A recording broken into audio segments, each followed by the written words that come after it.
আসসালামু আলাইকুম ওয়া রাহমাতুল্লাহি ওয়া বারাকাতুহু। আজকে আমরা এখানে সমবেত হয়েছি পুরনো আলো বেশি ছড়িয়ে পড়ে।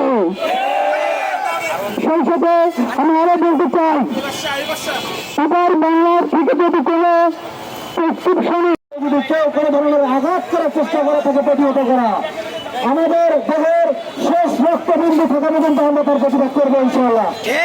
আমি সাধারণ শিক্ষা বিভাগেরকে অনুরোধ করবো, আমরা যেভাবে এসেছিলাম আমরা এভাবেই যাবো। আপনারা আমাদের সাথে রাখবেন এবং ডিসি অফিসে আমরা একটা স্মারকলিপি দিয়ে আমরা আবার আমাদের